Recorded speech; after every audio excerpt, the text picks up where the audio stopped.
Okay, welcome back. Police UK explaining the police caution when arrested, part 2. If you watched part 1 of explaining the police caution when arrested, you need to know at this stage, until you are actually at the police station, the police will not even at this stage explain to you in depth or how they manipulate you in how they want you to interpret the caution, because what most don't know is that the police are very smart and fully use this caution to their advantage. So from this point onwards, I suggest you drop out anything you may be doing, have no distractions around you, i.e. noise, radio on, TV on, and that you commit yourself 100% to what I say by paying full attention, as I ain't saying this shit and educating people because I'm bored and I've got fuck all else to do. This is for the whole of the public. This on the UK. This police caution explanation is for those who have never been arrested, to the baddest gangsters of this country, and for vulnerable people who do not know what to expect whilst at the police station, or even people that think they know the explanation or the caution and what it means and what and what problems can arise from it. And that most importantly help you all whilst you're in the police custody. Knowing this shit could help you in the long run, which I will explain in another part of this explanation. My notes. I can go into great detail, accurate, in-depth, step-by-step process that you will experience when you arrive at the police station, but I will save that for a different part of Appy's University of Criminology topic. Because you have been arrested for a criminal offence and find yourself in a police station, you will be taken to an interview room where you will be interviewed in relation to the offence you have been arrested for. Again, I will explain about interviews and how to conduct yourself accordingly in another video later on. Whilst in interview, you will be audio and video recorded throughout the interview proceedings.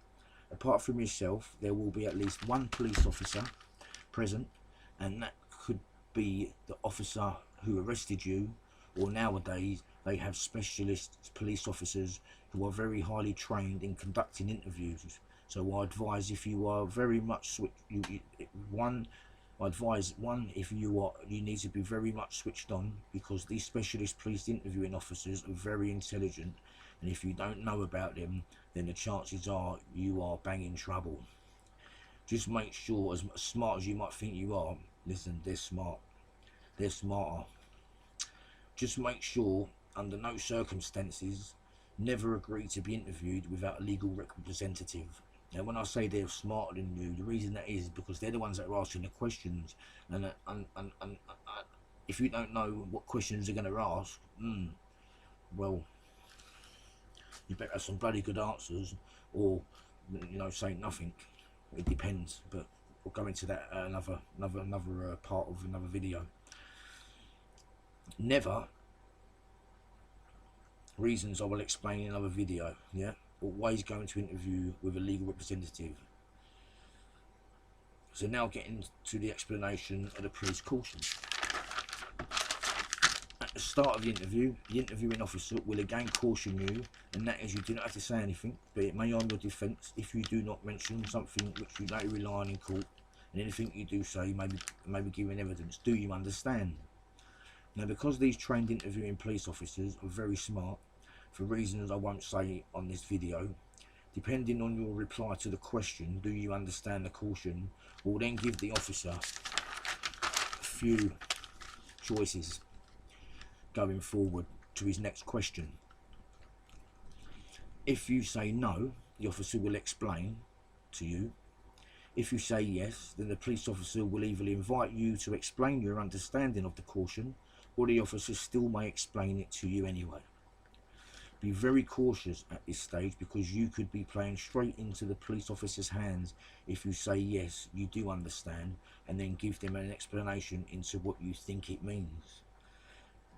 Now, depending on the seriousness of the offence, the evidence you may know they have, or the evidence you don't know they might or might not have, or that you could be totally innocent will determine, trust me, if you say yes or no to the understanding of the caution.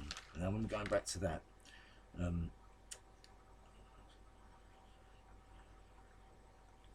When I say be very cautious at this stage, because you could be playing straight into the police officer's hands if you say yes, you do understand, and then give them an explanation into what you think it means. By doing that, you and then you say no comment, no comment, no comment. You could be causing yourself a lot of trouble when you go to court. So depending on what you've been arrested for, what the evidence they've got, what you think they've got, sometimes you need to say no. You don't understand, because that helps you in court. But if you know, but I'll go through that in a minute. I'll explain that in a minute. So yeah, this shit is more advanced stuff as how the police work, yeah. But the police get a lot of their results in court due to their clever interviewing techniques, trust me.